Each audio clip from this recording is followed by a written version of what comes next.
माँ ने अपने छोटे बेटे से कहा कि जा बेटा, ये ले 20 रुपए और सामने वाली दुकान से चीनी लेकर आ। दुकान वाले से कह देना कि उसके पैसे बहुत जल्द उसे मिल जाएंगे। वो कहने लगा, नहीं माँ, मैं नहीं जाऊंगा।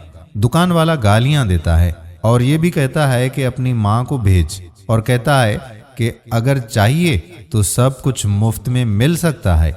मम्मा, ये अगर का क्या मतलब है? वो चुप हो गई। कहती भी तो क्या कहती, उसकी आंखों में आंसू थे। उसकी शादी हुए सिर्फ 5 साल हुए थे कि उसके शोहर की एक एक्सीडेंट में मौत वाक़ई हो गई।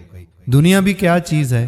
पहले उसको खानदान में बेस्ट भाभी कहा जाता था, लेकिन अब उसी औरत को फकीरनी कहते हैं और कहते हैं कि जब देखो मुंह उठाकर मांगने आ जाती है।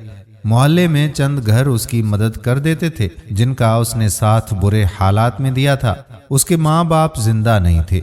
उसने भाइयों की मर्जी के खिलाफ अपनी पसंद बताई थी। उन्होंने हाँ तो कर दी और खुश भी थे कि चलो जान छूट जाएगी, और अब कोई साथ ना देता था। वही दुकान वाला जब नया नया मोहल्ले में आया तो उसके शोहर के पास आया और कहा कि मेरी दुकान चलने में आप मेरी मदद कर दो, और उनको बाबा जी कहा करता था। आज वही दुकानदार अगर मगर कह रहा था। उसको अगर का मतलब समझ आ रहा था, क्योंकि आगे उसको बहुत सी जगह अगर सुनना था।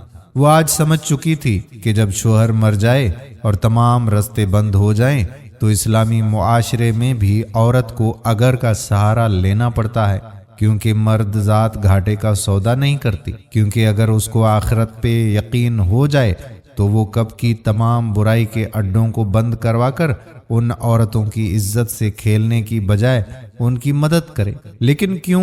हमारी तो इज्जत हमारे घर महफूज है ना। हमारे मुआशरे का अलमिया तो ये है कि खुद तो किसी का सहारा बनना नहीं है, और अगर कोई उसके बारे में सोच भी ले तो तूफान बदतमीजी खड़ा कर देते हैं। एक और अलमिया ये भी है कि कोई शख्स गुनाह 1000 बार कर ले, हमारा मुआशरा तो उसको तस्लीम करेगा ही। उस मर्द की बीवी भी ये कहकर चुप रहेगी कि मर्द जात है, हम क्या कर सकती हैं। मगर नेकी की तरफ कदम बढ़ाते हुए अगर उसने नेक अमल करके निकाह के जरिए किसी का सहारा बनने का सोचा ही होगा कि पूरे इलाके में उसके खिलाफ एक महाज खड़ा हो जाता है। अगर हम खुद को मर्द जात कहते हैं तो मर्द जात बनकर दिखाएं भी। कहीं ऐसा ना हो कि कभी बुरा वक्त आए और जो अगर हम दूसरों की इज्जत को कहते हैं, कहीं वो हमारी इज्जत को ना सुनना पड़े। खुदारा मुआशरे की बेहतरी के लिए हर तलाक याफ्ता और बेवाह से निकाह करना ही पड़ेगा। जितना मुमकिन हो निकाह को अहमियत दें। निकाह सुन्नत भी है और रब ताला की खुशनुदी भी है। अल्लाह ताला हमें सीधे रास्ते पर चलने की तौफीक अता फरमाए।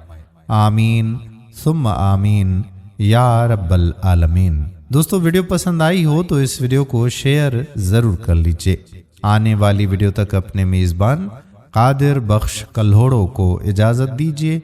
अल्लाह हाफिज।